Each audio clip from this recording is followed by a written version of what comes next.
Presidente do Tribunal de Justiça, doutor desembargador Marcos Antônio Souza Maior. Ao desembargador presidente do Tribunal Regional Eleitoral, desembargador José Martins Lisboa. Ao presidente da OAB Paraíba, subsecção Campina Grande, doutor Marcos William Guedes de Arruda, a advogada Valquíria dos Santos Guerra e aos seus funcionários, aos funcionários da OAB, Socorro Queiroz, Thaísa Bacalhau e o Wendel Guerra, ainda a Eviane Campos e o Wendel Guerra. A FIEP, na pessoa do seu presidente, Dr. Francisco de Assis Benevides Gadelha.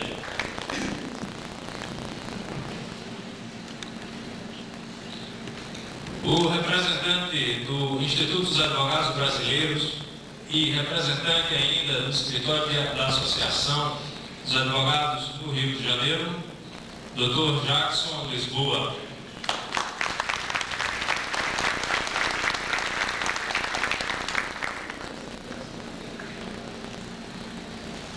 Representando a Prefeitura Municipal de Campina Grande, o seu Procurador-Geral, Dr. Paulo de Tasso.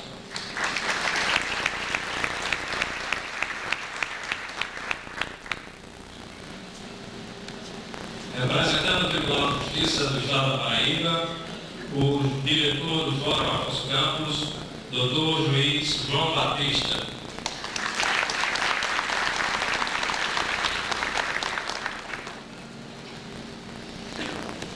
O vice-reitor da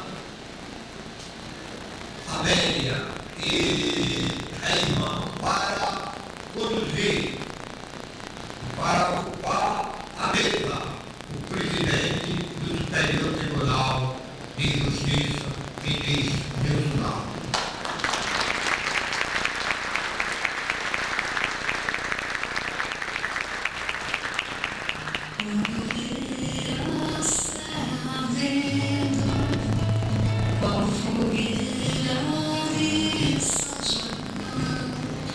Eu perguntei a Deus do céu, ai, por que tamanha jubilação? Quando olhei a serra ardendo, qual fogueira de São João? Eu perguntei a Deus do céu, ai, por que tamanha jubilação?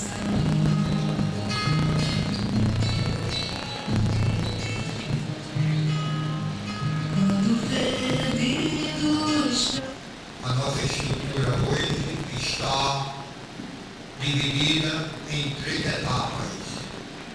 A primeira etapa será a histórica e inesquecível conferência do nosso presidente.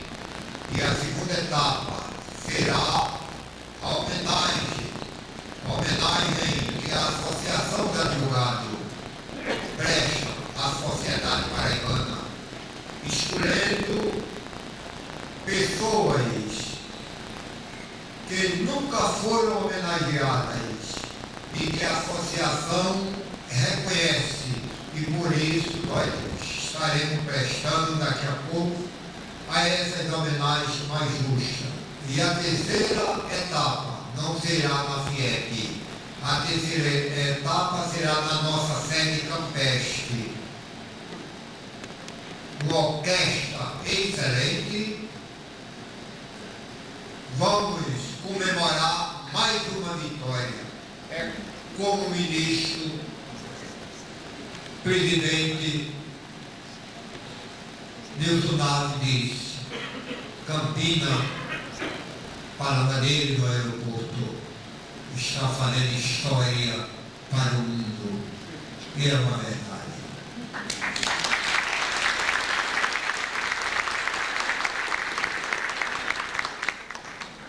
Nosso presidente, o nosso ministro Rebeque, está reclamando. E ele, que manda nessa associação, eu tenho de aceitar a sua reclamação. E, aliás, justíssimo. Está dizendo que nessa mesa só tem homens. É uma verdade. Mas vamos enfeitar a mesa. Convido para compor a mesa a nossa colega, uma das meninas mais inteligentes do nosso estado da Paraíba, aluna da nossa Universidade do Estado da Paraíba, Ana Amélia Ramos Paiva.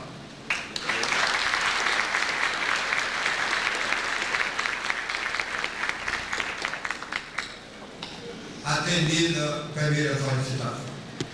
A segunda eu convido para compor a mesa o acadêmico da nossa Universidade da Facisa, o estudante de Direito Júlio Marques.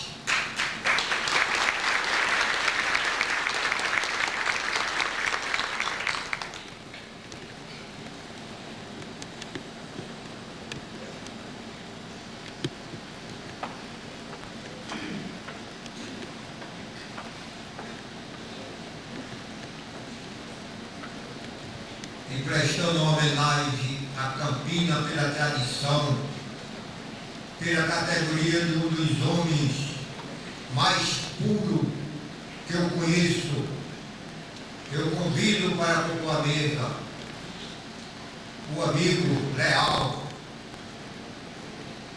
Campina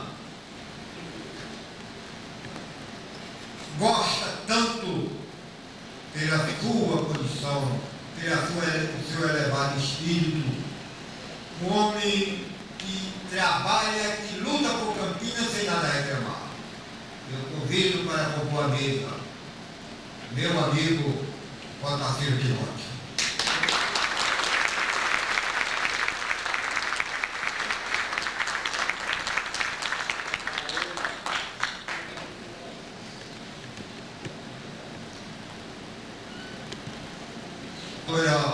A estudante Ana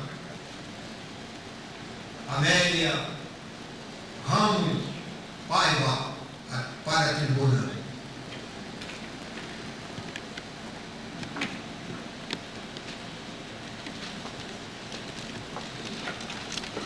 Senhor presidente da Associação dos Advogados de Campina Grande, José Araújo Agra, senhor ministro Nilson Vidal Naves, presidente do Supremo Tribunal de Justiça, senhor ministro Rezende, membro da Corte Internacional da Haia, excelentíssimo senhor juiz de direito, doutor João Batista, nosso eterno mestre, através de quem saúdo os demais componentes da mesa, senhores advogados, juízes, membros do Ministério Público, estudantes de direito e demais membros da sociedade aqui presente. A todos, boa noite. Inicialmente, quero parabenizar o advogado José Araújo Agra, organizador deste evento, pela oportunidade dada aos estudantes de direito de participarem com maior destaque da 23ª Semana do Advogado. Agradeço e me sinto bastante envaidecida por ter sido escolhida para representar todos os estudantes de direito na apresentação do ministro Nilson Naves, pessoa de tão grande importância para todos os brasileiros, pelas atividades exercidas na presidência do STJ, Supremo Tribunal de Justiça. É oportuno, pois, fazermos um breve relato sobre a história e atribuições desta Corte.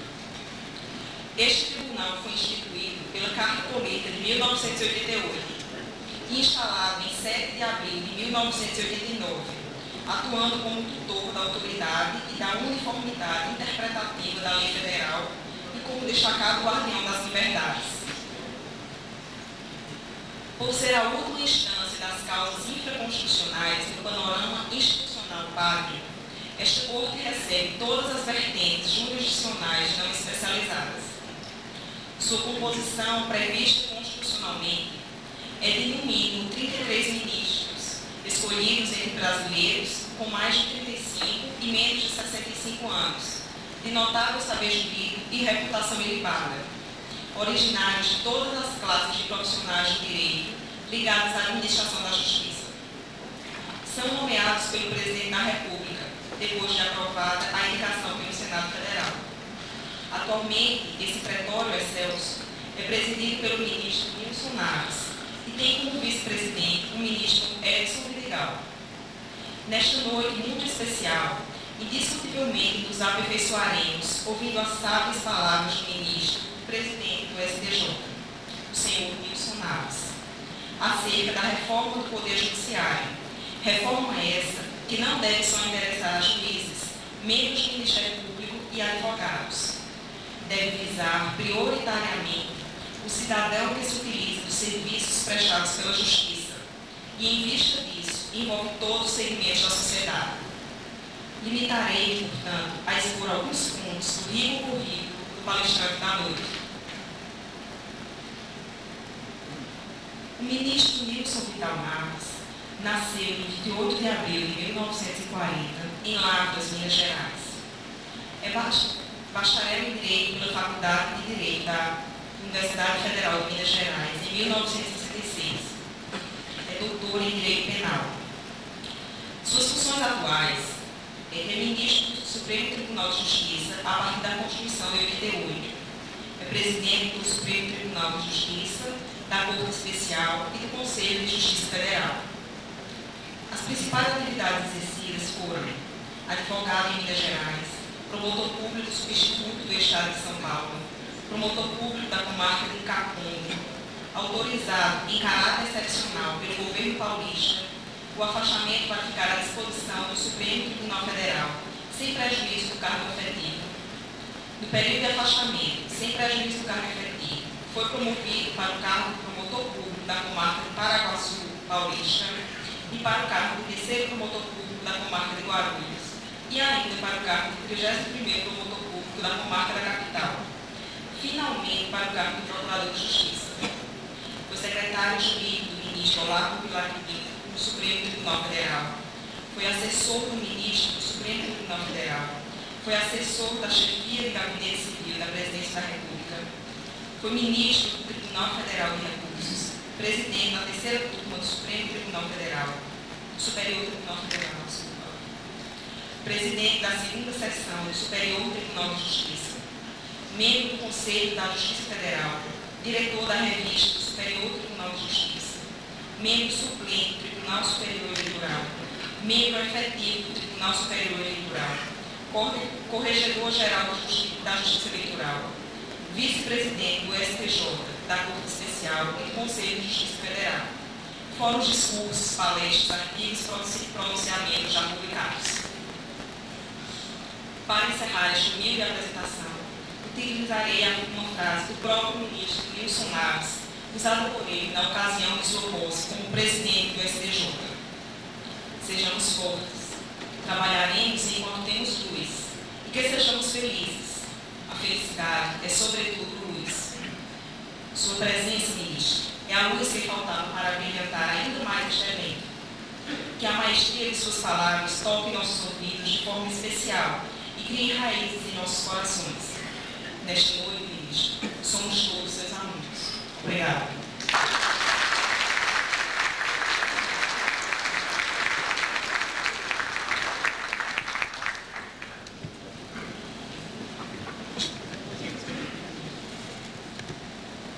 Chegou o momento que nós estávamos esperando uma palavra do ministro Nilson Naves. Senhor Dr. José Matheus Wagner,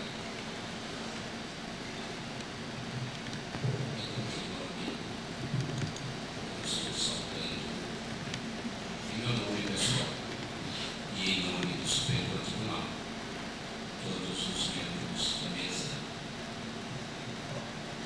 senhores juízes, desembargadores, advogados,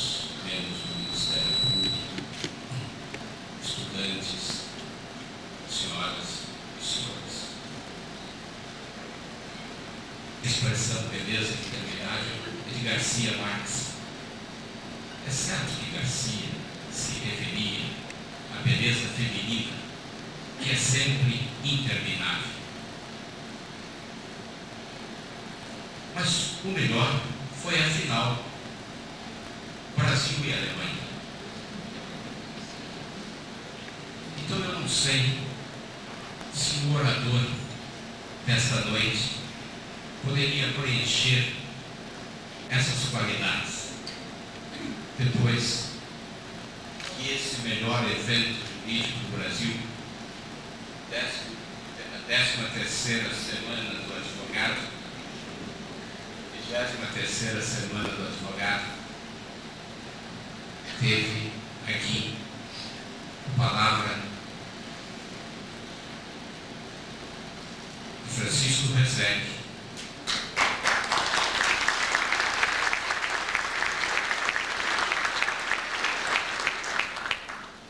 O bom colega da turma de 66 e o ótimo amigo de muitas pelejas, nome internacional.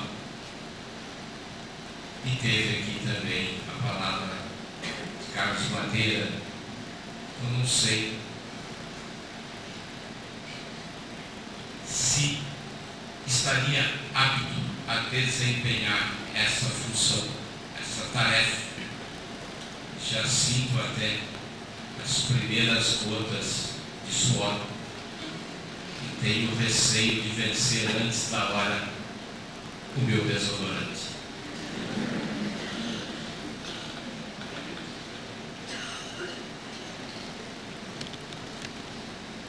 Senhoras e senhores, a minha palestra tem a ver com a reforma do judiciário. Há modos diferentes de se reformar o judiciário, de se pretender dar a ele uma melhor forma de aprimorá-lo. E isso é possível no plano infraconstitucional, no plano constitucional e até com medidas internas. No terreno das leis ordinárias, é possível, sim, melhorar o judiciário, emendá-lo, corrigindo-se de defeitos e retificando-se de erros, por exemplo, mexendo nas leis de organização judiciária, criando novos cargos de juízes, fornecendo-lhes mais verbas. Aliás, o que nós precisamos mesmo é de mais verbas.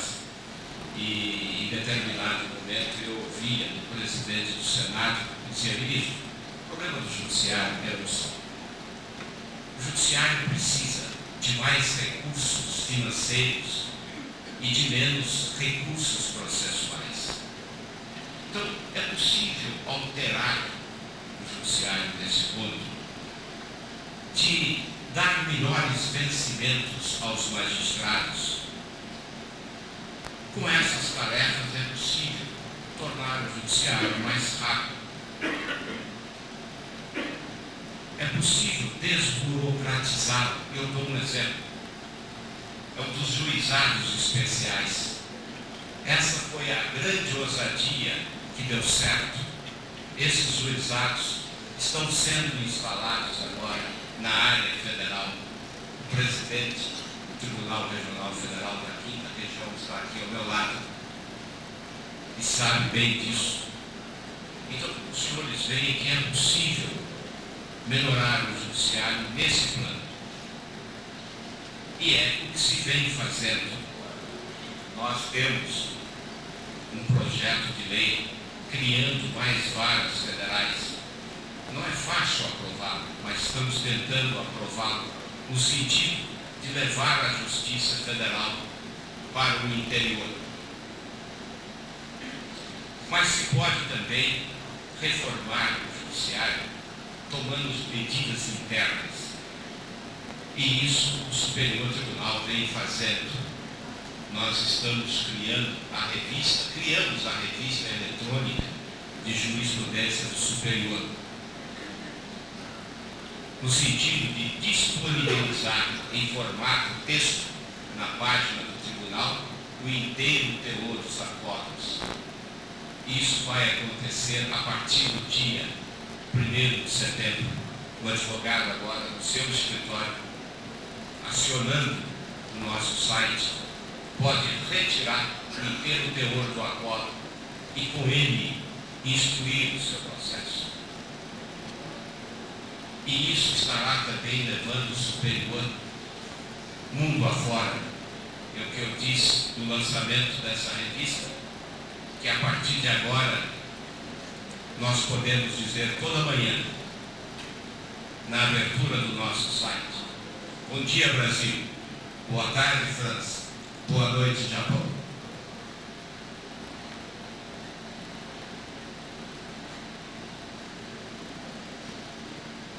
Mas o que está me trazendo hoje aqui é a reforma no plano constitucional. E no plano constitucional, a reforma há de dizer respeito principalmente à chamada instância de superposição. E a minha palestra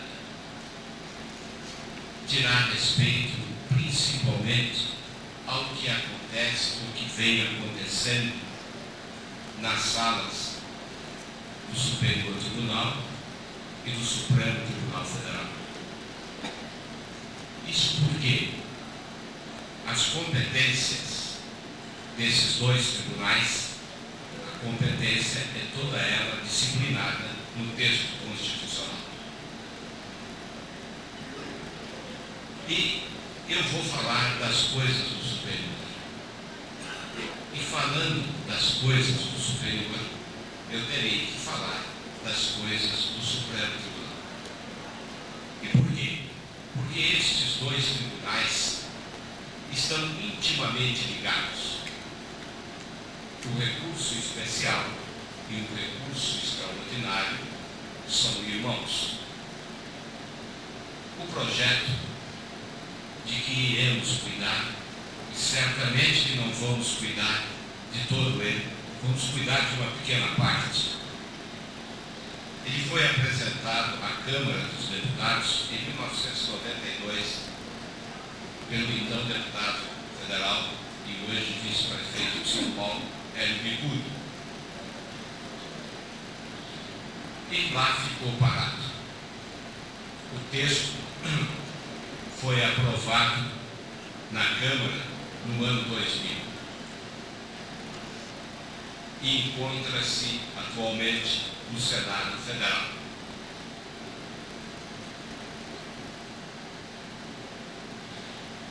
Falando do Superior Tribunal, como eu disse, eu não falarei de todas as nossas propostas.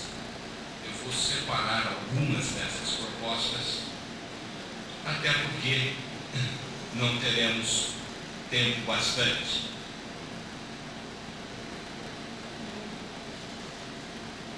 Como disse a doutora Ana Amélia, o Superior Tribunal foi criado pela Constituição de 1988 e foi naquele momento que se criou também o recurso especial. O trabalho que o Supremo vinha desenvolvendo por intermédio do recurso extraordinário passou o Superior Tribunal a desenvolvê-lo pelo recurso especial, e isso no tocante à lei federal. Até então, o Supremo zelava pela guarda da Constituição e também pela guarda da lei federal. Perdeu uma dessas duas, ou seja, teria perdido. Não perdeu de todo. E é aí que nós vamos chegar. E o superior passou, então, a zelar pela lei federal. O superior foi instalado em 1989 e, naquele momento, foram instalados os 5 tribunais regionais federais, também criados pelo texto de 88. Esses 5 tribunais regionais sucederam o antigo Tribunal Federal de Recursos, e mesmo assim não em toda a competência do Federal de Recursos, porque a chamada competência originária ficou com o Superior Tribunal. O Superior Tribunal apresentou uma série de propostas à Câmara dos Deputados. A Câmara dos Deputados acabou acolhendo 3 ou 4 apenas dessas propostas. Numa delas passando para a competência superior, a competência originária, processar os ministros de Estado e os comandantes da Marinha, do Exército e da Aeronáutica. Passou também o mandado de segurança contra o Tribunal de Contas da União. Mas das propostas aprovadas na Câmara, 2 delas que se nos afigura de uma grande importância, que é a que prende ao Superior Tribunal a Escola Nacional de Formação e Aperfeiçoamento de Magistrado, cabendo-lhe, dentre outras funções, regulamentar os cursos oficiais. E a outra, que é também de muita importância, é que tem a ver com o Conselho da Justiça Federal, dando-lhe uma corregedoria, dando-lhe poderes correicionais. Mas o que me parece mais importante, e é aí que eu vou entrar, esse projeto foi então endereçado ao Senado Federal. Lá no Senado, nós voltamos com aquele rol de propostas, com aquele caderno de sugestões. E quando fizemos a entrega das nossas sugestões não acolhidas pela Câmara dos Deputados, isso aconteceu numa audiência pública. E o jornal do Estado de São Paulo fez até um editorial. E nesse editorial, o editorial teve o seguinte título: As valiosas sugestões do Superior Tribunal de Justiça.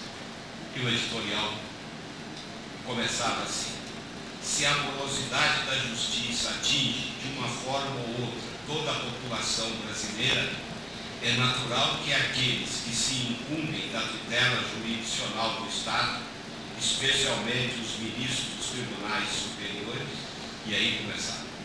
Por isso já era mais que hora de o Superior Tribunal de Justiça enviar diretamente ao Congresso Nacional, e tem respaldo constitucional para tanto, um conjunto de sugestões, tornando mais eficiente e mais rápido o trabalho da justiça brasileira, o que, sem dúvida, haverá de melhorar a sua imagem e aumentar a confiança que nela deposita a população, etc.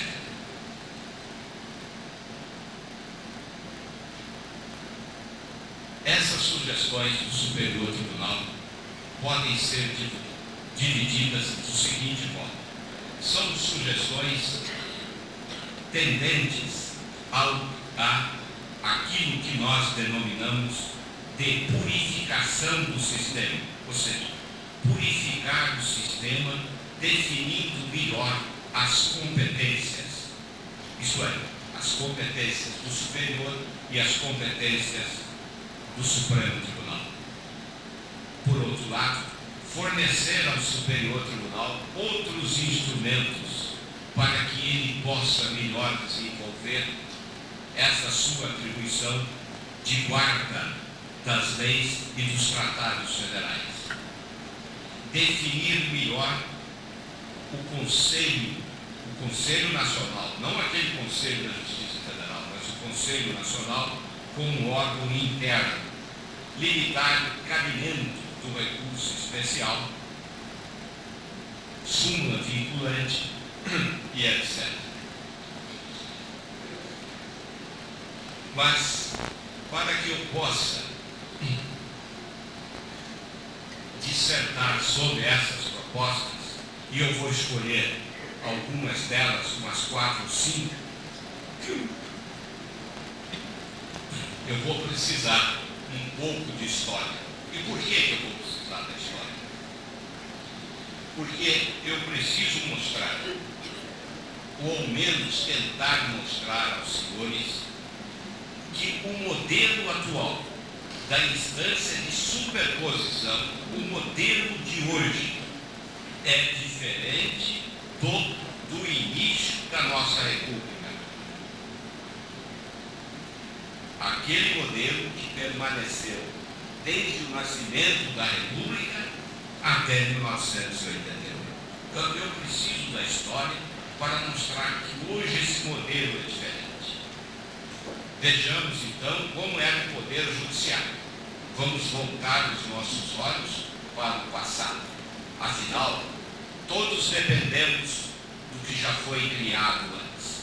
Disse alguém: se quereis ver o futuro, lede as histórias e olhai para o passado. Pois bem, no Império, eu não vou precisar falar do Império, era o poder judiciário. Vamos falar da República. A partir de 1891, com a Constituição de 1891. E aí entra o papel de Rui Barbosa. Num seminário recente em São Paulo, em que eu falava sobre esses aspectos, fazia menção a Rui, logo após uma pessoa de um alto saber jurídico, que falou após, já no final, já no encerramento, e divergindo das minhas posições, diz que de Rui ele só lembrava de 2 aspectos, de 2 pontos: do encilhamento, de 2 aspectos negativos, e de uma intervenção indevida de Rui no Partido Liberal. E eu fiquei pensando com os meus botões, e depois tive que pedir a palavra, porque só na minha biblioteca eu tenho mais de 30 livros de Rui. Então eu acho que não se pode limitar a Rui a esses 2 aspectos. Mas por que eu estou insistindo em Rui? Porque Rui era o grande admirador das instituições norte-americanas. E foi da pena de Rui, da impecável pena de Rui, não só da dele, da de Afonso Pena, da de outro, mas foi principalmente da pena de Rui que saíram os artigos da Constituição. E o modelo qual era? Era o modelo norte-americano. Basta uma comparação das 2 constituições. A Constituição norte-americana diz, e diz até hoje, que o poder judiciário será investido em uma Suprema Corte e nos tribunais inferiores. E o que dizia a nossa Constituição de 1891? Que o Poder Judiciário da União terá por órgãos um Supremo Tribunal e tantos juízes e tribunais federais distribuídos pelo país quantos o Congresso criar. Então o modelo era esse. E tanto era que em 1891 se adotou as 2 justiças como sempre foi nos Estados Unidos. A Justiça Federal e a Justiça Estadual. Barbário, o grande constitucionalista da época, escreveu que o sistema republicano federal é, de sua essência, dualista. Há a competência federal e a competência estadual. Pois bem, em 1926, na reforma de 1926, ampliou-se a competência do Supremo, que naquela época atuava como órgão de 2º grau da Justiça Federal. A Constituição de 1934, na Constituição de 34, criou-se a Justiça Eleitoral, dispôs-se sobre a Justiça Militar a justiça do trabalho, não no âmbito do poder judiciário, mas no âmbito administrativo. E assim, em 1937, acabou-se com a Justiça Federal. Até aí, por que se acabou com a Justiça Federal em 1937? Não é, doutor Geraldo Comino? Era porque a Justiça Federal estava concentrada exclusivamente nas capitais. E o que salvou a Justiça Federal foi a iniciativa do Tribunal Federal de Recursos. E aqui a gente deve louvar o papel do Lauro Leitão, presidente na época, que começou a levar a Justiça Federal para o interior. E hoje nós estamos fazendo isso. Aqui em Campinas tem a vara, 2 varas. E há esse projeto nosso criando mais essas varas. O doutor Geraldo está dizendo que uma dessas varas será instalada em Campinas. Pois é, aqui tem 28 mil processos com 2 juízes. 2 juízes. Bom, a Constituição de 1946 é que criou o Tribunal Federal de Recursos. E esse tribunal foi criado para aliviar os encargos do Supremo Tribunal. Passou a ser o órgão de 2º grau da Justiça Federal e algumas das competências originárias do Supremo, como a dos conflitos, para julgar os conflitos entre juízes não vinculados, né, vinculados a tribunais diferentes, e o mandado de segurança contra ato de ministro de Estado, isso passou para o Tribunal Federal de Recursos. Bom, a Constituição de 1967 e a emenda de 1969 não alterou tanto assim, a não ser com a criação do Conselho. E aí é que surgiu a Constituição de 1988. Então, de 1891 até 1988, o modelo era esse modelo norte-americano. Os 2 contenciosos, o contencioso infra e o contencioso constitucional, eles estavam reunidos no Supremo. Isso desde o início da República. Volto a insistir.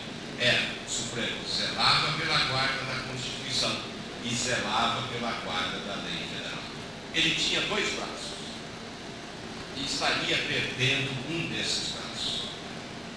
E o modelo, era o modelo norte-americano.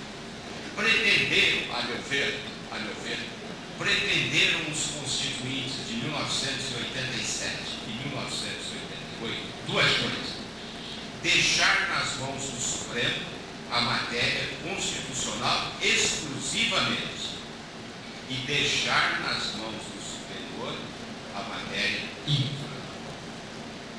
É certo, e aqui, só abrindo um parênteses, é certo que o Superior Tribunal também lida com a matéria constitucional, mas lida quando ele lida com as competências originária e ordinária. O superior tem 3 competências: originária, ordinária e a que é feita pelo recurso especial.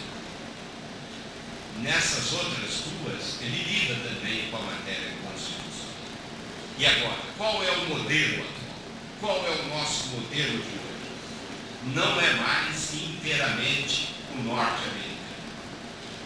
Nós nos aproximamos bem mais do modelo europeu, do modelo de uma corte constitucional e do Supremo Tribunal de Justiça. Esse é o modelo europeu. Por isso é que achamos que se impõe seja purificado o sistema.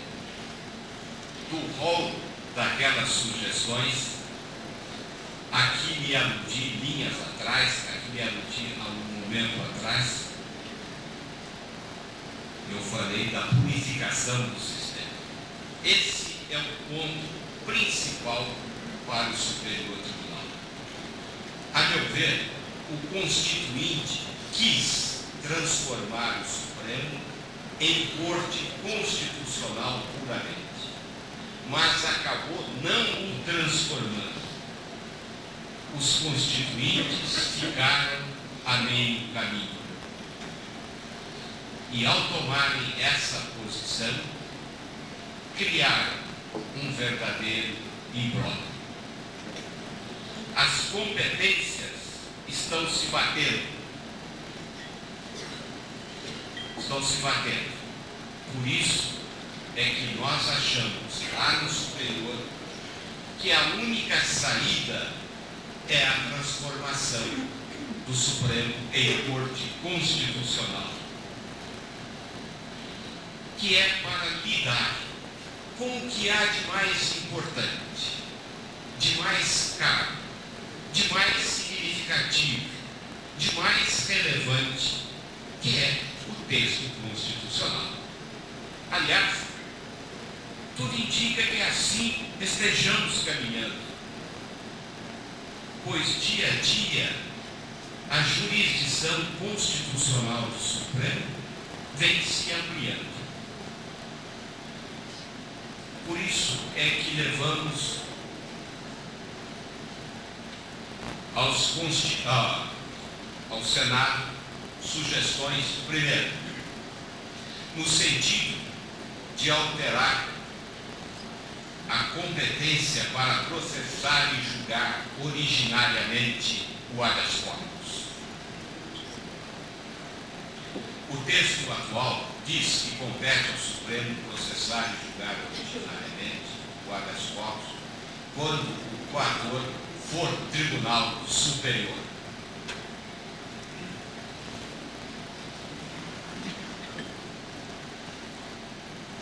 Do modo que o texto se encontra, criou-se uma quarta instância.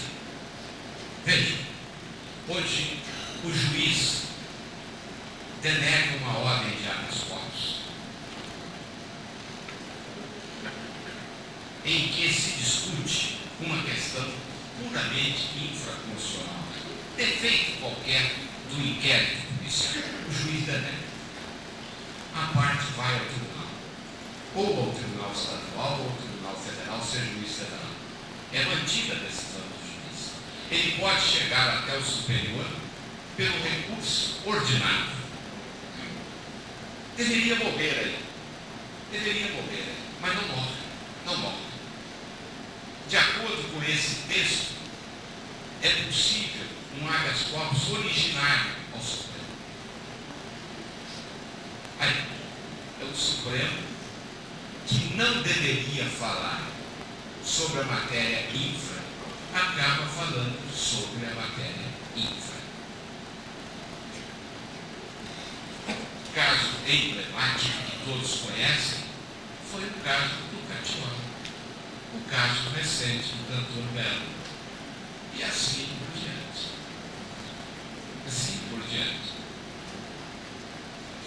Por isso é que o superior está propondo o seguinte, que se dê a seguinte redação: o habeas corpus, quando impetrado com fundamento constitucional contra ato de Tribunal Superior. Eu até que fiquei vencido na proposta, porque eu vou além. A mim me parece que o texto deveria ser eliminado, pura e simplesmente. Ou ao menos essa cláusula inicial. A parte não ficaria a descoberto. E por que não ficaria a descoberto? Porque teria sempre um recurso extraordinário se houvesse ofensa ao texto da Constituição. O que não se pode é criar o quarto grau. Maximiliano, Carlos Maximiliano, que ocupou uma das cadeiras do Supremo, nos seus comentários à Constituição de 1891, dizia o seguinte: a grande preocupação é a da criação do terceiro grau. Eles já se preocupavam ali, lá no início da nossa República, com a criação do terceiro grau. E aqui nós estamos criando um quarto grau. E se estamos pensando em facilitar, em tornar a justiça mais ágil, mais rápida, mas não é só por esse aspecto. É porque sobre o mesmo assunto há duas falas, há duas linguagens. O jurisdicionado não entende. Aqueles que lidam dia a dia com a justiça acabam não entendendo esses aspectos. Mais de uma vez eu fui perguntado: o Superior Tribunal, a propósito do Código de Trânsito, tem essa posição e o Supremo tem outra posição. Nós devemos seguir o Superior do Supremo. Eu disse: qual é o tribunal da matéria infra?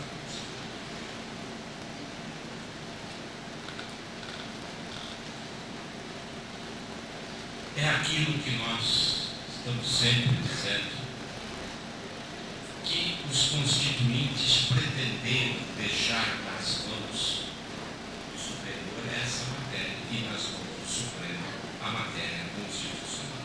Mas ainda, a respeito da purificação do sistema, nós queremos também alterar o recurso ordinário. O recurso ordinário para o Supremo. E o texto atual diz que cabe ao Supremo julgar em recurso ordinário o habeas corpus, o mandado de segurança, o habeas data, o mandado de injunção, decididos em única instância pelos tribunais, se denegatória a decisão. A justificação é a mesma. É a mesma. Nós temos duas propostas. Ou para suprimir essa cláusula, e a parte não ficaria nunca descoberta, porque teria sempre um recurso extraordinário, ou, se assim não se entender, que se dissesse então que julgar em recurso ordinário fundado em matéria constitucional, impedindo assim que o Supremo se pronuncie pelo recurso ordinário sobre a matéria infraconstitucional. Em decorrência, a proposta nossa também, no sentido de que algumas das competências originárias do Supremo,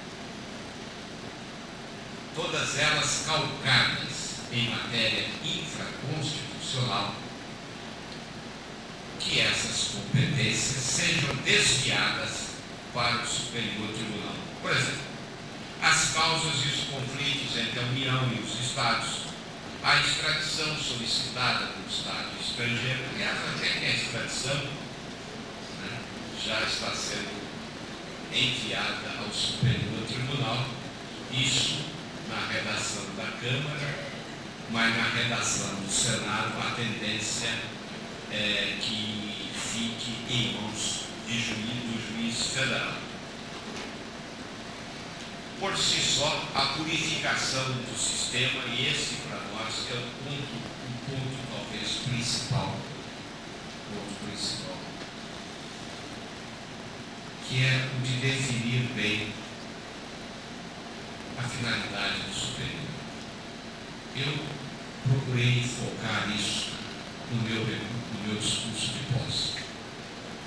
E cheguei ao ponto até de dizer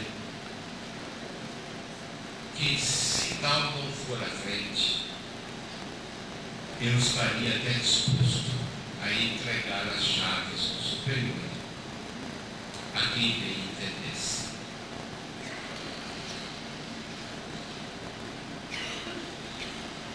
Por si só, a purificação do sistema implicará maior quantidade de processos que hoje já chegam ao Superior em grande quantidade, de processos que hoje, em boa parte, não precisariam ir ter ao superior.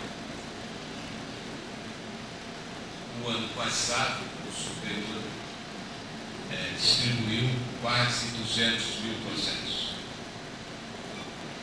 Quando eu me refiro a processos que não precisariam chegar ao superior, é preciso que se faça aí uma distinção. Aquele processo cujo interesse se limita exclusivamente ao das partes, e aquele processo cujo desfecho repercute além do interesse das partes. Por exemplo, numa ação de locação, a discussão sobre o valor do aluguel, se 200 ou 300 reais, se 400 ou 500, interessa profundamente, mas interessa profundamente ao locador e ao locatário. Este processo não precisaria chegar ao Superior Tribunal, de maneira nenhuma. É até um modo, uma maneira de valorizar a instância ordinária. E esta é uma das nossas grandes preocupações. Nós queremos que isso se torne mais efetivo e que a cláusula pede. Nós entendemos que é necessário, sim, este conselho, mas com essa formação é preciso que tenhamos o Conselho Nacional de Administração da Justiça ou o Conselho Nacional da Justiça, o nome não interessa, e a proposta é que ele seja presidido por um ministro do Supremo Tribunal Federal, que o corregedor seja um ministro do Superior Tribunal de Justiça e que seja composto por ministro do Tribunal do Trabalho, do Tribunal Militar, por desembargadores, por membros dos tribunais regionais federais. Esta é a nossa proposta. Temos uma outra proposta também, vou falar muito rapidamente, que é mexendo com o precatório. E a intenção era acabar com o precatório. Como o senhor sabe, né, que na execução de quantia certa ou na fazenda pública, o juiz requisita o pagamento por intermédio do presidente do tribunal competente, e isso se transforma no precatório e que é o problema. Tem sido aí um problema. E nós temos uma proposta no sentido de substituir o precatório por um chamado título sentencial, que circularia no mercado como circulam os títulos de crédito. É uma proposta tormentosa? É. Mas a intenção nossa foi a de abrir uma janela para que esse assunto possa ser amplamente discutido. Mas o relator do Senado, que é o senador Bernardo Cabral, falando comigo no telefone anteontem, se mostrou preocupado com a reforma do Judiciário, dizendo que a reforma do Judiciário precisa de vontade política. E nós estamos preocupados e receosos de que possamos correr novamente na praia. O Congresso não se reúne mais. Reuniu-se nos dias 6 e 7, a maior dificuldade foi arrumar quórum para aprovar medidas urgentíssimas.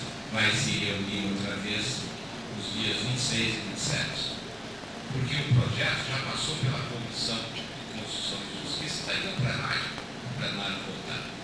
No mês de setembro não mais se reunirá. E aí temos, a partir de outubro, ou a partir do final de outubro, um novo presidente, um novo Congresso.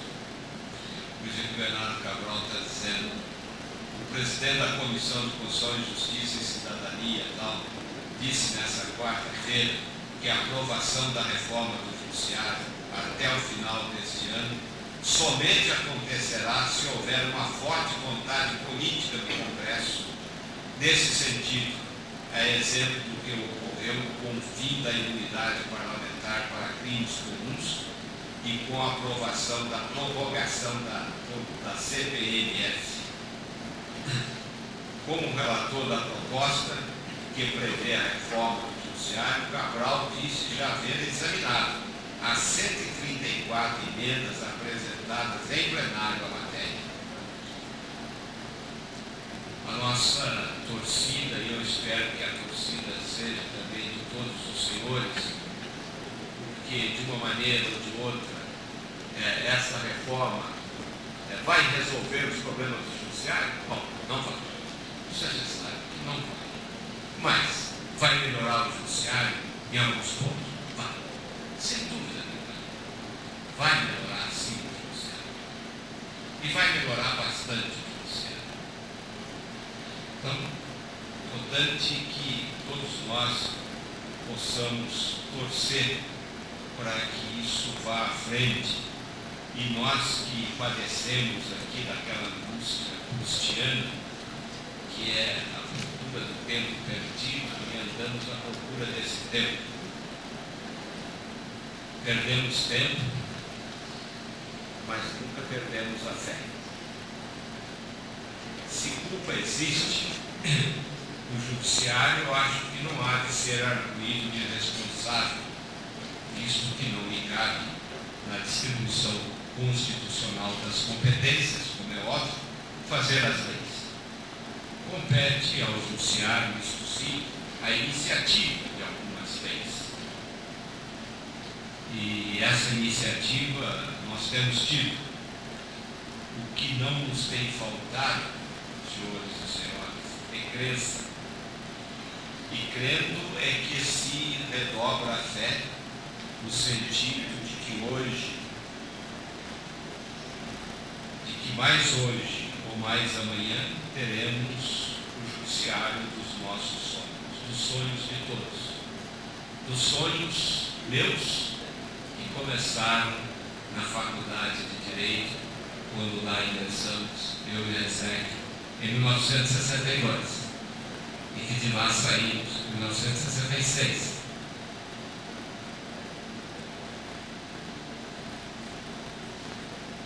E que juntos já percorremos muitos caminhos. Esses são os sonhos nossos. Eu sei também que são os sonhos de todos que estão aqui nesta mesa. E são os sonhos dos senhores, principalmente dos jovens que estão saindo da faculdade. Das 3 funções do Estado, a mais importante é a judicial. O que projetou, o que fez história em Salomão, não foi o reinado deles, mas foram as sentenças, e tornou-se emblemática aquela na disputa de 2 mulheres por uma criança. Bom, a função judicial das 3 foi a que primeiro surgiu. Nós precisamos de ter muita confiança e muita fé. É o que esperamos. E eu fico agradecido a todos.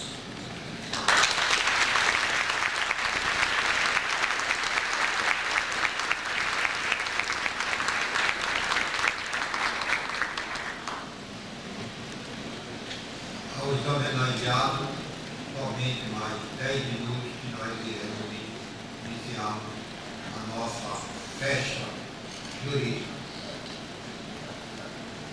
Em nome de nossa associação de advogados da CPL, eu convido para fazer entrega da placa que a Associação da Advogados de Campina Grande, reconhecendo o grande mérito e, neste momento, uma aula dada pelo presidente Milton Naves, entregamos uma lembrança de Campina Grande para, na sua grande coleção, lembrar, sempre lembrar de Campina Grande. Convidaria o doutor José de Faria Tavares para fazer entregar a placa e fazer a leitura.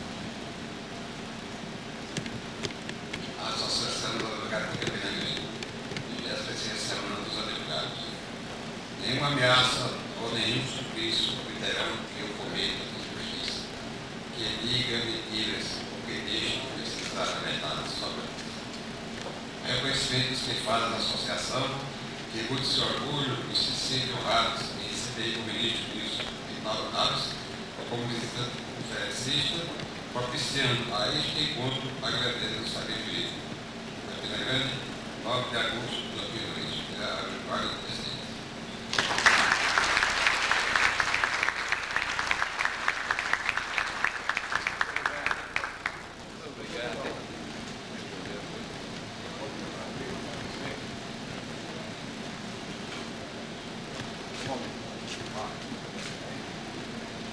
Convido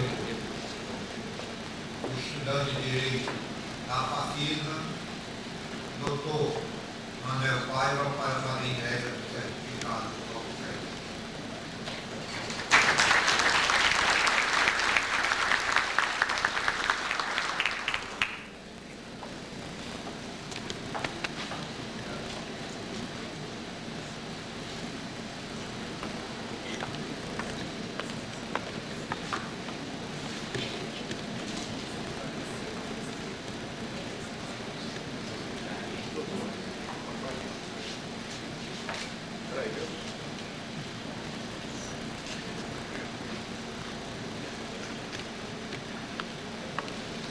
Em nome da nossa corporação, agradecendo ao ministro, o estudante da nossa universidade, da FAFISA, fará agora os agradecimentos.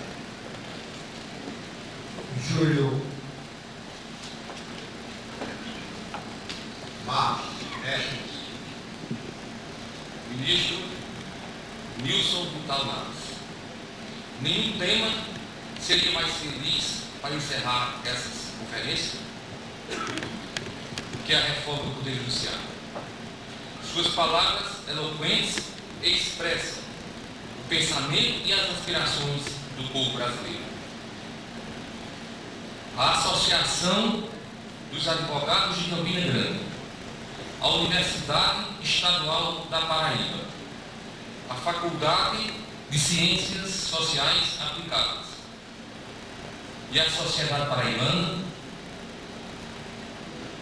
esperam poder contar em outras oportunidades com tão ilustre presença em solo paraibano e especialmente em Campina Grande, fazendo registrar nos anais desta 23ª Semana do Advogado e de forma muito nítida no coração e na mente de cada um dos aqui presentes os nossos mais sinceros agradecimentos.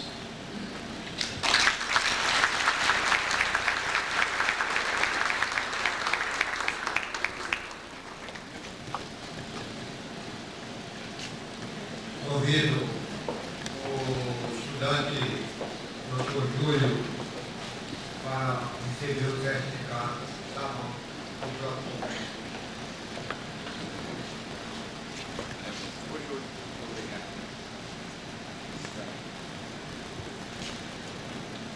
convido agora a estudante da nossa Universidade do Estado da Paraíba, a estudante Ana Amélia, para receber da mão do ministro Rebeque. Queria convidar seu pai, mas será um fato histórico das mãos do ministro Rebeque.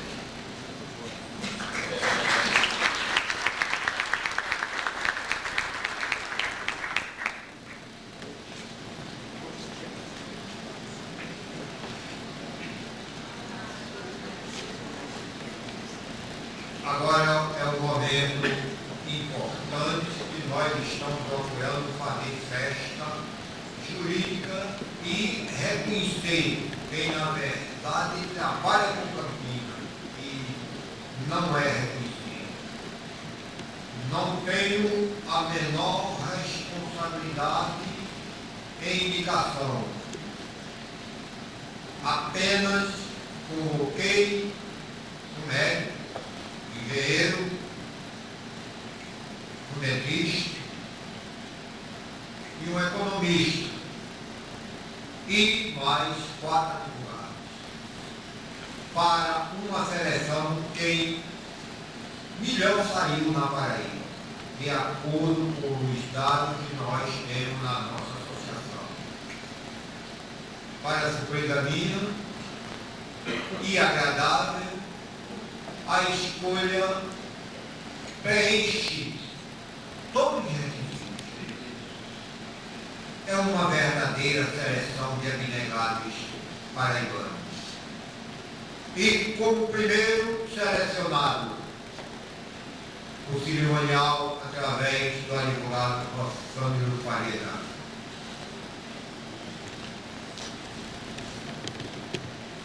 Escolhido pela seleção da Associação dos Advogados de Campina Grande como melhor do ano 2001, o Dr. Carlos Pessoa Filho como melhor engenheiro agrônomo.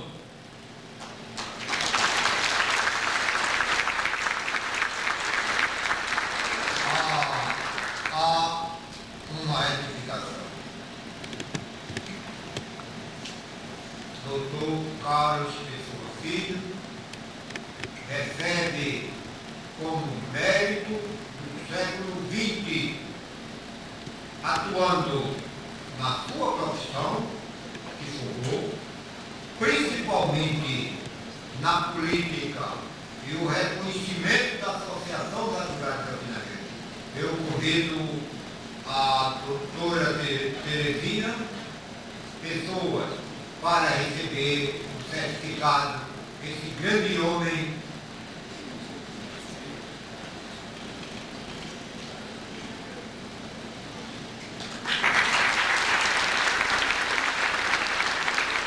Dr. Carlos Pessoa Filho era formado em agronomia pela Universidade de Agronomia do Rio de Janeiro, foi prefeito das cidades de Umbuzeiro, Natuba e Areias, secretário da Indústria e Comércio, presidente da Federação da Agricultura, presidente da SAELPA, diretor da SEASA, eleito para a Assembleia Legislativa por 4 mandatos.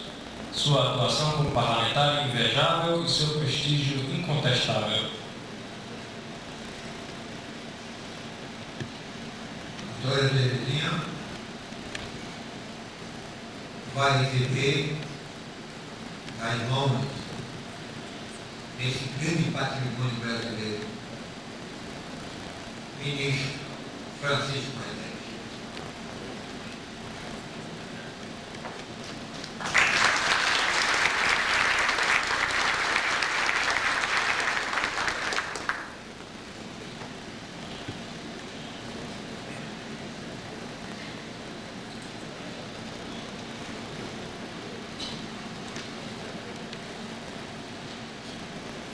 Escolhido como o melhor na área de avaliações e perícias do ano 2001, o engenheiro José Vasconcelos Costa.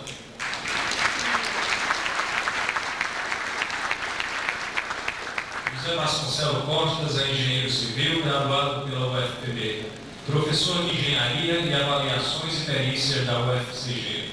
pioneiro dos cursos de engenharia e avaliações, perito do juízo do Fórum da Comarca de Campina Grande, especialista em tecnologia educacional e metodologia do ensino superior pela Fundação Francisco Mascarenhas, especialista em engenharia de irrigação pela Escola Politécnica. É pós-graduado em mecânica clássica 1, 2 e em engenharia nuclear pelo ITA. Membro da Associação dos Diplomados da Escola Superior de Guerra, destacando-se pelo dinamismo e dedicação à educação do nosso Estado. Receberá, e para mim é uma grande honra vê-lo, um grande lutador paraibano que Vossa Excelência que eu conheço, receberá na mão do nosso presidente Pedro Simão.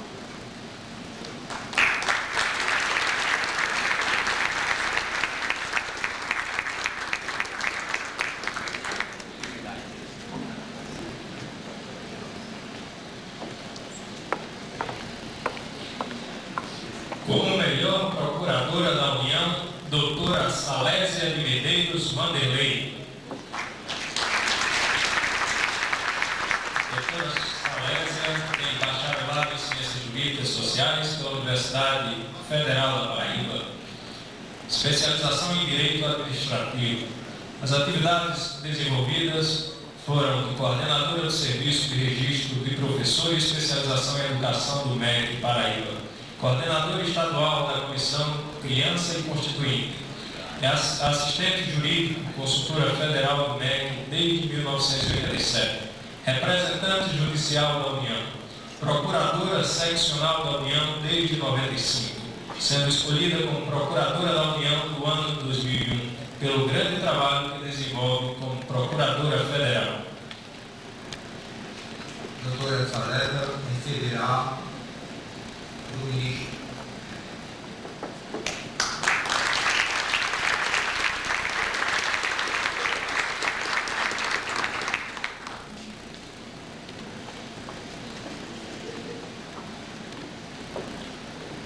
Escolhida como melhor cardiologista, doutora Isolda Bezerra de Carvalho Toma.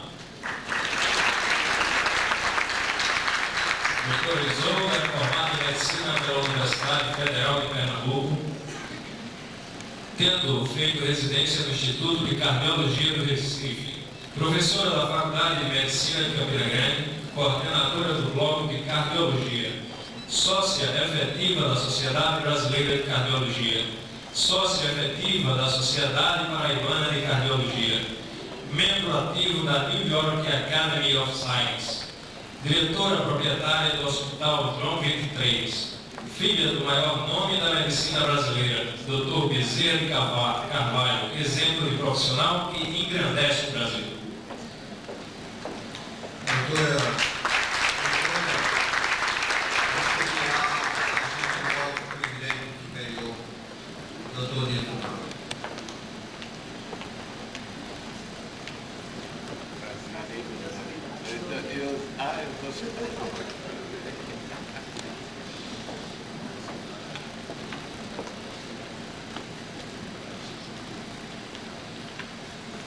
Escolhido como melhor fabricante de equipamentos de proteção individual, Dr. Washington Guilherme Estrela.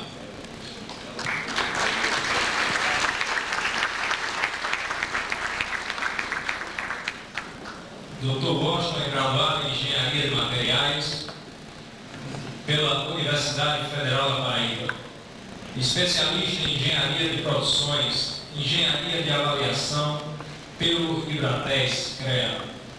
Ocupou os cargos de diretor do campo, Indústria e Comércio de Artigos de Proteção ao Trabalho Limitada, presidente do Sindicato de Equipamentos de Proteção do Estado da Paraíba, diretor da Federação das Indústrias do Estado da Paraíba, FIEP. Atualmente vem pesquisando novos materiais na área de abrasão, calor e cortantes, para proteção individual dos trabalhadores em siderúrgicas.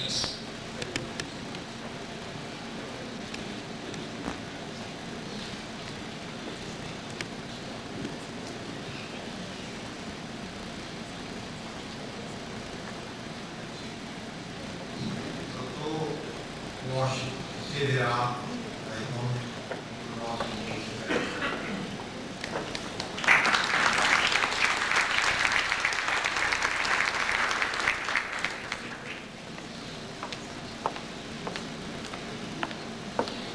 Escolhido como destaque no Tribunal do Júri, o doutor advogado Elias Tavares Cunha Melo.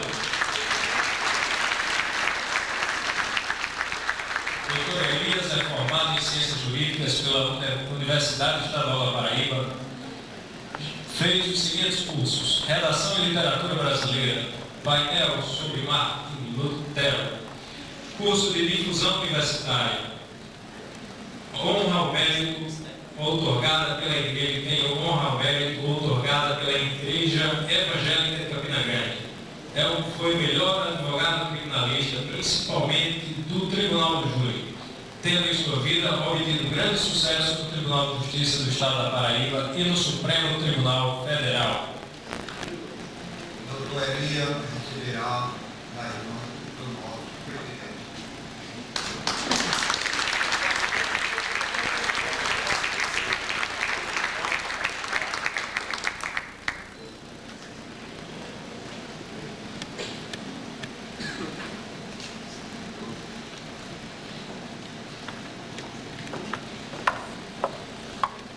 Com o melhor em cálculo estrutural do ano de 2001, o doutor Henrique Neto.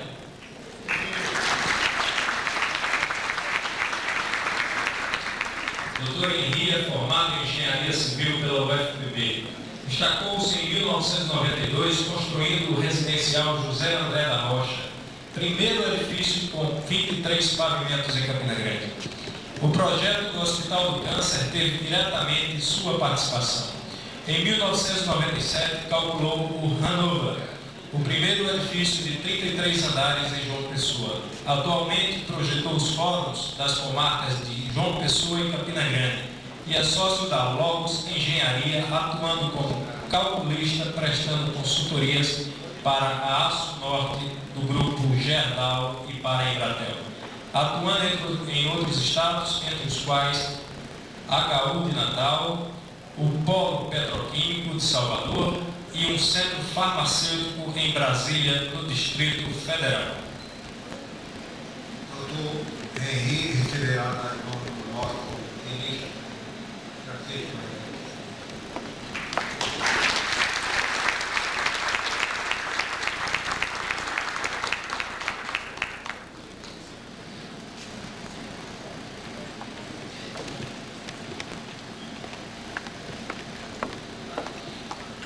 Como melhor na área de osteopatia, acupuntura e fisioterapia, o doutor Danilo de Almeida Vasconcelos.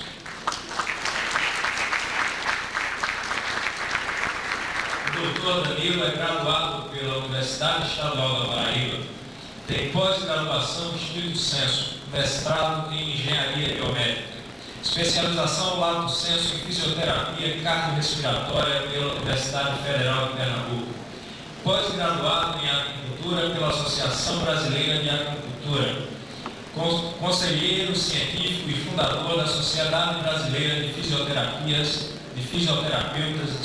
Acupunturistas, presidente da Sociedade Brasileira dos Fisioterapeutas Acupunturistas, membro do Conselho de Versailles de Information, permanente de Messine, Paris, França.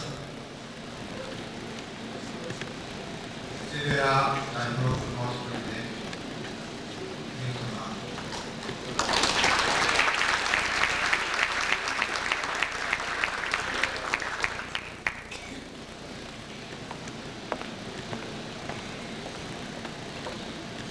Como melhor do ano 2001 em ensino médico, o doutor Firmino Brasileiro.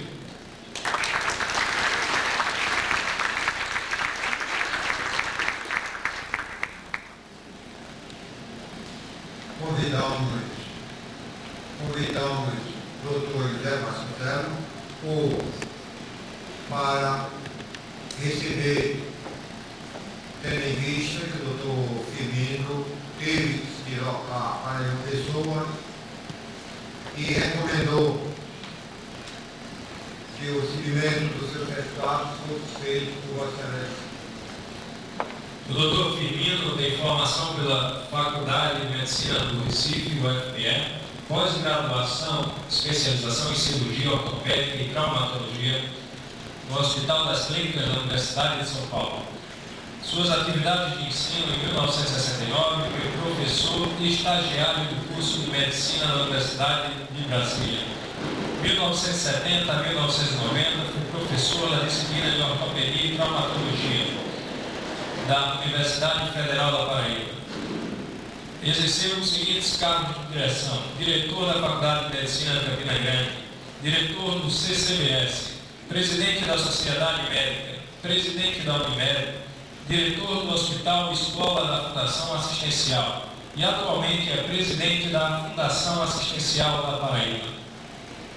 Receberá em nome nosso o ministro Francisco Remédio.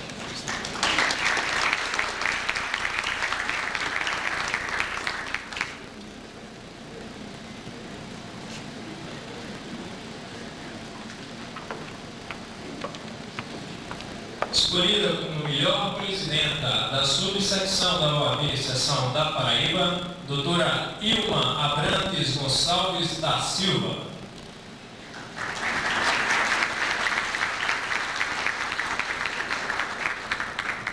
Doutora Ilma é formada em Ciências Jurídicas e Sociais pela Universidade Federal da Paraíba. Tem curso superior de História e Especialização. Defensora pública, exercendo com brilhantismo sua função em todo o ramo do direito. Foi alvo de elogios da sociedade de Sousa, como ainda da Defensoria Pública da Paraíba. Na OAB, notabilizou-se como uma autêntica líder, ocupando por várias legislaturas o cargo de presidente da subsecção daquela cidade. Oradora influente, corajosa e uma autêntica defensora dos advogados. Assim recebe a homenagem da Associação dos Advogados de Campina Grande. Ministro e presidente Milton Naves.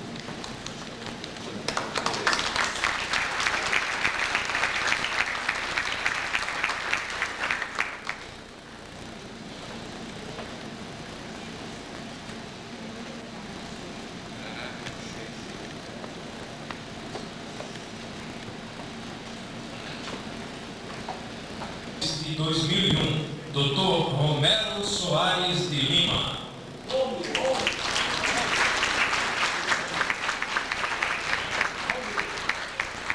Desculpem, Rômulo Soares de Lima.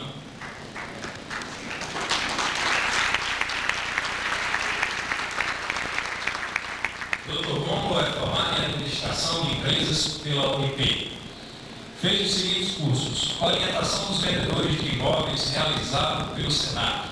Participou do Encontro Nacional de Administração em Recife. Tem curso de Bolsa de Valores e Mercado de Capitais promovidos pelo CNBV. Participou da 17ª CONACI, Empresa Nacional de Corretores de Imóveis. Membro do Conselho Fiscal da FENAC. Diretor do Conselho Federal dos Corretores de Imóveis há 9 anos. Adquiriu a sede da Delegacia do Sindicato dos Corretores de Imóveis de Campina Grande. Na sua administração, a CI Imóveis firmou convênio com a Caixa Econômica Federal para a alienação de imóveis que beneficiou todos os corretores desta organização. Atualmente é presidente do Conselho Regional dos Corretores de Imóveis da Paraíba, onde está se tornando um líder autêntico da categoria. Receberá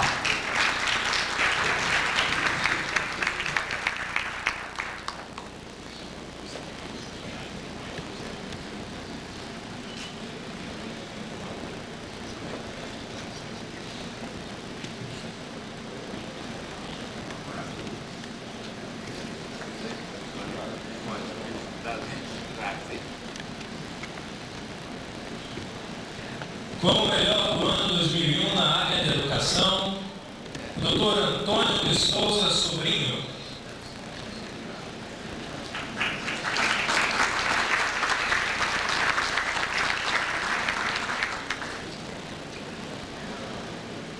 Que está aqui representado. Dr. Antônio de Souza, nasceu na cidade de Cajazeiras, Paraíba, é mestre pela Universidade Gregoriana de Roma, Itália, onde por mais de 7 anos cursou filosofia, teologia e sociologia, ordenando-se padre em 1966. Exerceu o ministério sacerdotal na cidade de Cajazeiras, Uiraúna, Ibiara e São José das Piranhas. Fundou, seguindo os passos e a visão do grande padre e mestre Inácio de Souza Rolim, colégios em Ibiara, São José das Piranhas e em João Pessoa, colégio PhD e colégio IES. Criou a Faculdade de Filosofia, Ciências e Letras de Cajazeiras e criou o Instituto de Educação Superior, IES, Faculdade de João Pessoa, Paraíba. Exerceu todos os cargos da Universidade Federal da Paraíba, chefe de Departamento de Ciências Sociais, diretor do Centro de Ciências Sociais, pró-reitor de Assuntos Comunitários de Administração, vice-reitor e reitor. Foi chefe de gabinete da Secretaria de Educação e Cultura da Paraíba. Atuou 12 anos seguidos como membro do Conselho Estadual de Educação. É atualmente membro da Academia Paraibana de Letras, diretor acadêmico e professor de filosofia do IESP. Escreveu vários livros e fala diversas línguas modernas, tendo estudado latim, grego e hebraico. Receberá o ministro, presidente cultural.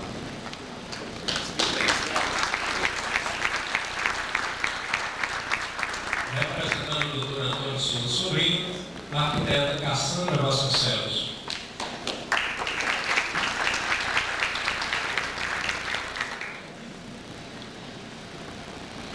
Como melhor do ano 2001 em construções e empreendimentos imobiliários, o empresário Evandro Palhano, da construtora Conal Limitada.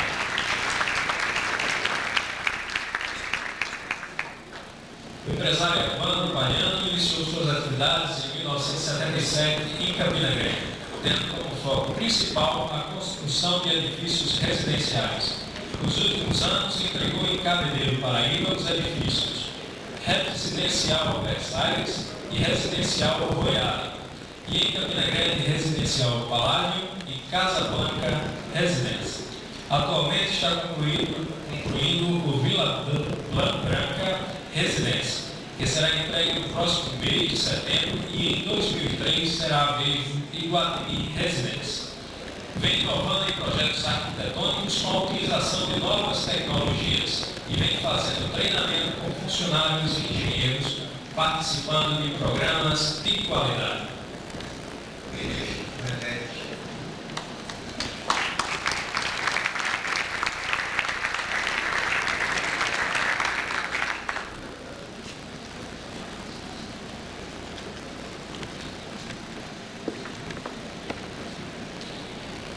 Escolhida como a melhor professora do século XX, em memória, Adélia Dias Souto Maior.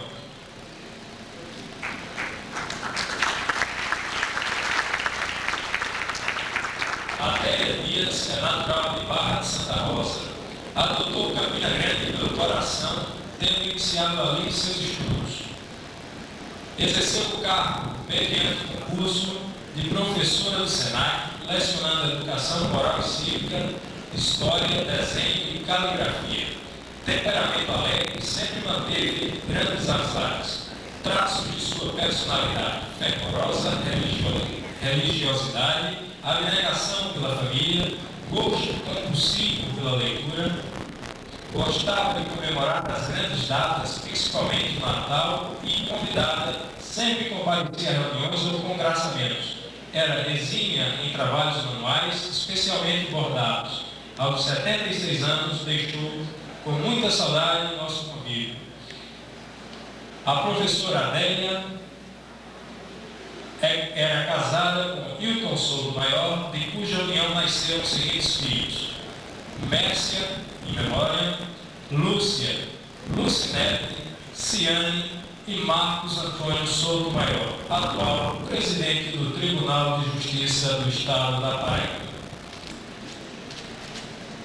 Convido o diretor do fórum, está representando Sua Excelência, o presidente do tribunal, para receber o certificado e passar as mãos do presidente do Tribunal de Justiça da Paraíba. Receberá do ministro René.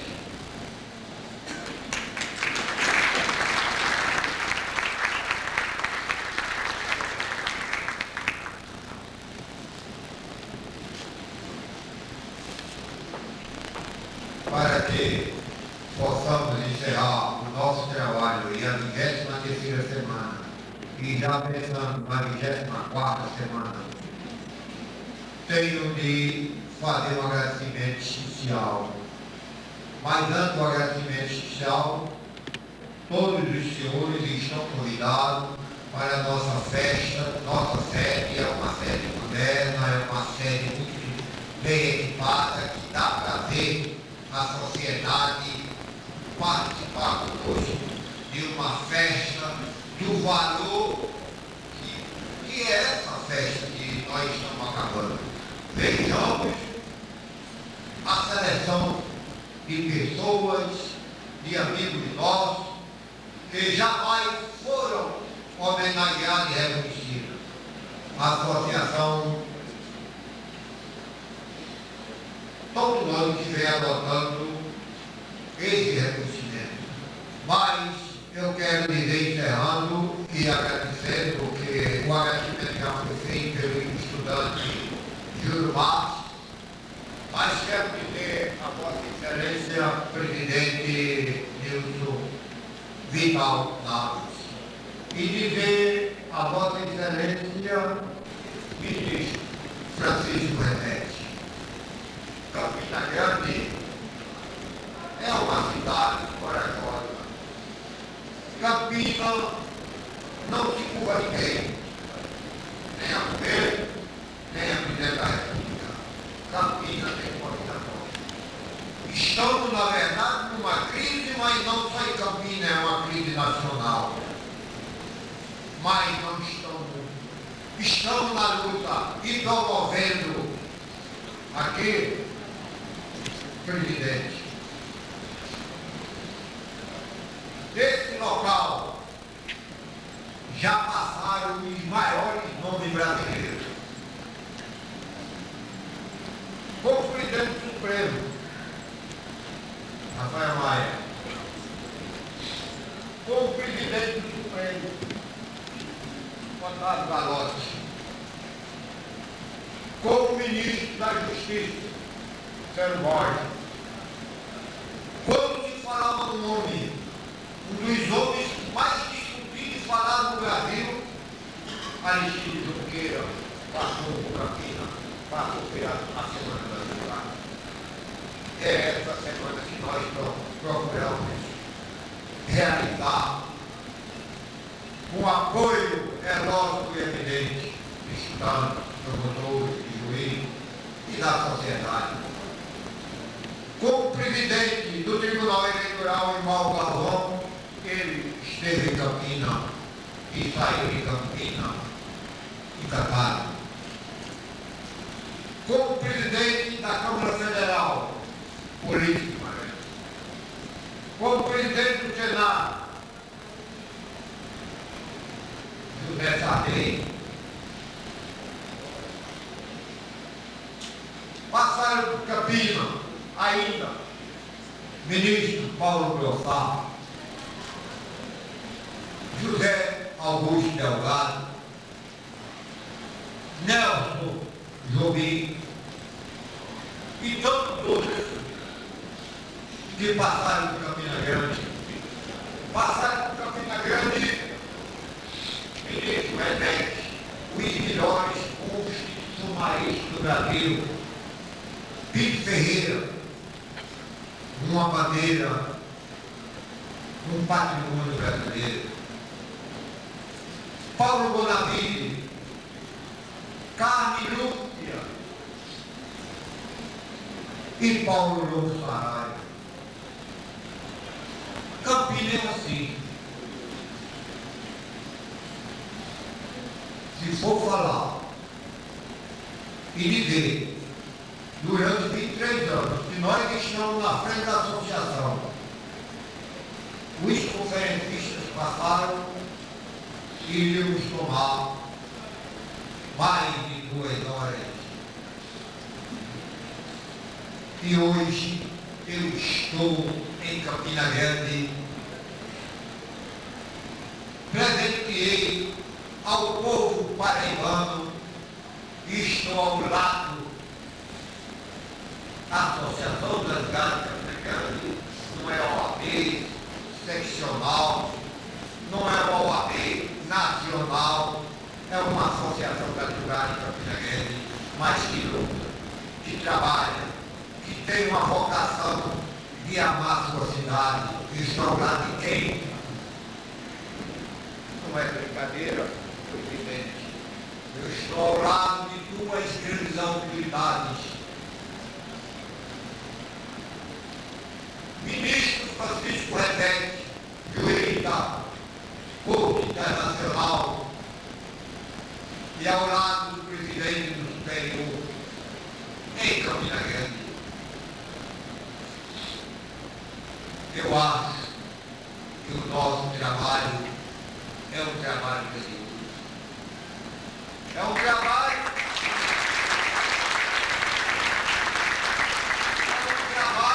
que nós lutamos, mas não é unicamente um trabalho isolado, nem é um trabalho literário. Agora nós procuramos. Hoje eu recebi um fax de Sua Excelência Presidente da República, que nós queríamos encerrar nossa atividade na associação, trazendo o Presidente da República para Campina Grande. E iremos lutar, nós ainda temos tempo. Ele lamentando e reconhecendo o efeito jurídico que Campina Grande realiza e que 80% dos estados brasileiros não tem coragem de promover um evento independente, um evento que transmite ele diz, presidente,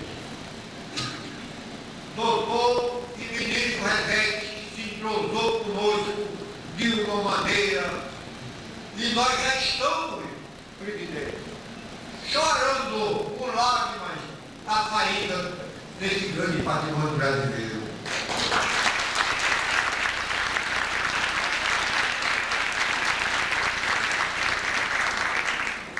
Como tenho dito, a promoção, a luta não é isolada. É um grupo.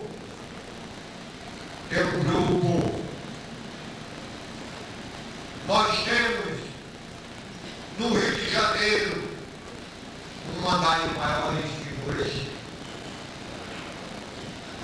que apoia, que sai do seu trabalho, deixa de ganhar, fazendo sacrifícios para comparecer a Campina Grande, para trabalhar pela Associação de Campina Grande,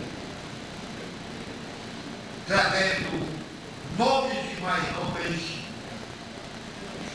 que engrandece a nossa associação, que é o professor Chaves.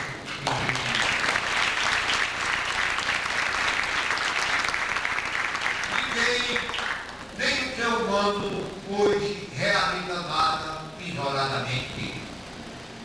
Nós temos uma diretoria, nós temos nossos amigos. Agora, tem de ter braço forte para poder comandar. E neste momento, eu tenho de agradecer a uma pessoa que jamais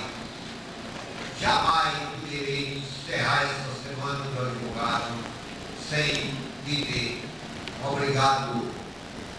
Obrigado mesmo, meu Deus.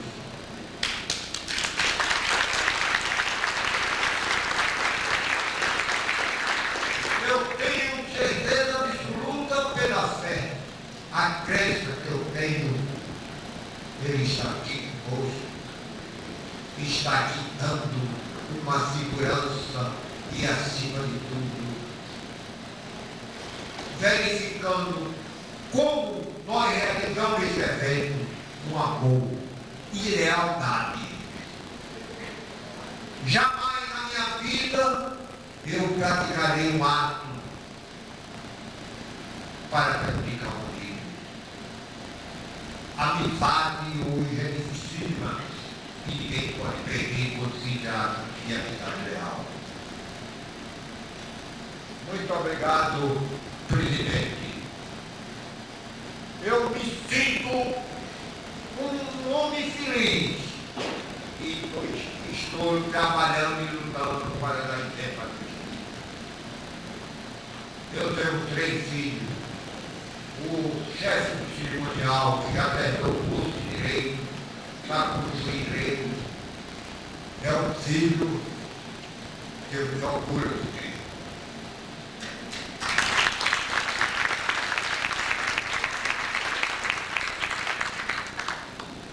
Eu tenho uma filha que terminou computação, termina agora em setembro o Direito. É, na verdade, o meu grande amor da vida. E o mais novo, que é o Giscard, é uma verdadeira pérola negra que existe mais forte no nosso planeta, pelo carinho dele que tem para o discurso. Tomara dizer, ele termina a computação no fim do ano, está terminando o direito no próximo ano. E como ele gosta de estudar, fez o vestibular de História em primeiro lugar, com nota 8,7, e no tempo disponível está a função de História. Mas o interesse nosso, em termos de nossa associação, é o trabalho que nós realizamos. E esse trabalho que nós realizamos, que os 3 filhos entendam que acima de tudo na vida está a responsabilidade, está o amor, e o amor que nós fazemos, que nós realizamos sem ter muito negativo. Eu sinto, na verdade, por realizado, estando ao lado das 2 grandes potências brasileiras, que é o nosso presidente e é o nosso ministro. E quero agradecer a todos os senhores, a todos, principalmente os que nós homenageamos. Agradecer aos estudantes, aos advogados, juízes, promotores. Agradecer a todos, dizendo que já a partir de amanhã, no domingo, eu já estarei em Brasília, procurando se comunicar os jatos que vai para o Rio de Janeiro, para que possamos traçar a 24ª Semana da Advogada.